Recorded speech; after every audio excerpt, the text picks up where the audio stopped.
everybody, Renee here from O'Reilly Auto Parts to show you how to change the front brake pads and rotors on a 2016 Toyota RAV4 XLE. Procedures will be similar for most RAV4 models from 2013 to 2018, but be sure to know the specifics for your vehicle before getting started. Once you've got your supplies together, here's what you'll do. Park on a level surface. Use a breaker bar and a 21mm socket or lug wrench to loosen the lug nuts on your front wheels. Chock the rear wheels. Lift and support the front end of the vehicle. Remove the lug nuts and the front wheels. Use a flathead screwdriver between the rotor and brake pad to compress the caliper piston slightly, just enough to remove the caliper from the rotor. Use a ratchet and a 14mm socket to loosen and remove the caliper bolts.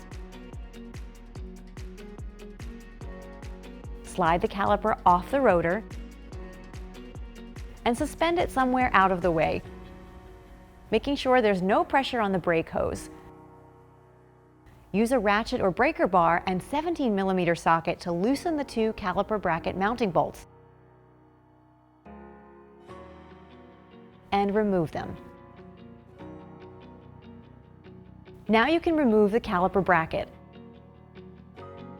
and remove the old pads, taking note of their orientation so you can install your new ones properly and set them aside. At this point, you'll remove your old rotor. If the rotor doesn't come off easily, you can use its two holes to thread an M8 1.25 bolt into the hub to help push it off. You can also use a hammer to loosen it, but only if the rotor will be replaced. Once the old rotor is removed, clean any rust off the hub with a wire brush. Use the brake cleaner and a shop towel or rag to wipe any oils from the friction surfaces of your new rotor. Anytime you use brake cleaner, remember that it will strip paint, so be very careful where you spray it.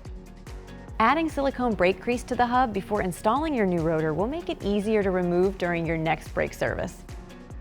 Install your new rotor and use one of your wheel lug nuts to hold it in place as you continue to work.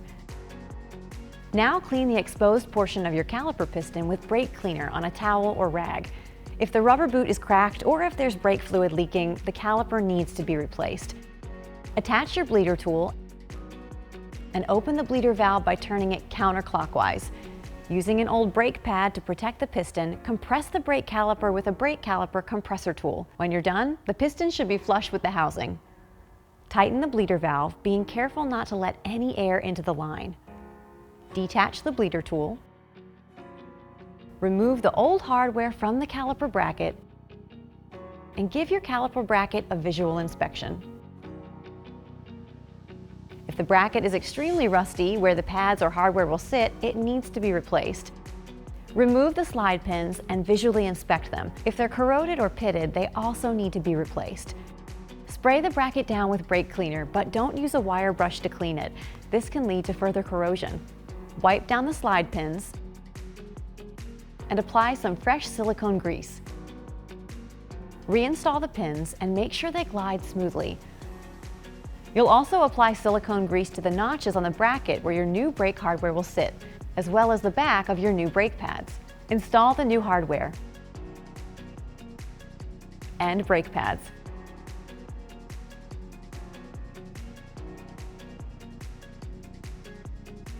With the slide pins, hardware, and brake pads installed, it's time to reinstall the bracket.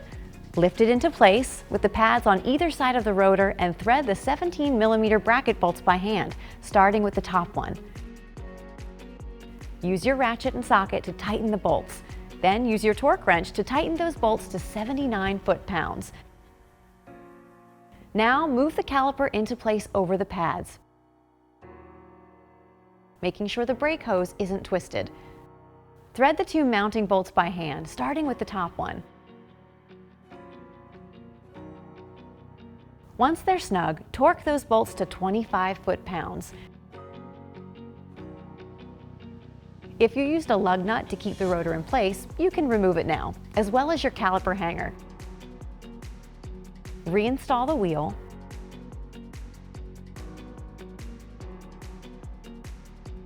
and tighten the lug nuts until the wheel is secure against the rotor. It's always a good idea to change brake pads and rotors in pairs, so repeat these steps on the other side. Lower the front end and remove the wheel chocks. Use your 21mm socket and torque wrench to tighten the nuts in a star pattern to 76 foot-pounds. Once the job is complete, before you drive anywhere, be sure to pump your brake pedal several times until you feel the pressure return. Some brake fluid was pushed out when you compressed your caliper pistons, so check your master cylinder and add fluid as needed. If your brake pedal feels spongy, it's likely you have air in one or both of your front brake lines. Here's a link to a video on how to bleed those lines to remove the air if needed. To help break in the new components, it's a good idea to test drive your vehicle, slowing it 30 times from 30 miles per hour with moderate brake pressure, allowing the brakes to cool for about 30 seconds in between each slowdown. Try to avoid aggressive stops during this break-in process. Your brakes will probably smell after you've done this, and that's okay. If the odor persists past 500 miles or so, or if you have excessive dust on a wheel, you may have a stuck caliper. And that's it. You'll find everything you need for this and other jobs at your local O'Reilly Auto Parts store or O'ReillyAuto.com. If you're not completely comfortable doing this yourself, we'd be happy to recommend a professional technician in your area. And be sure to subscribe so you'll see all our new video content. We'll see you again soon.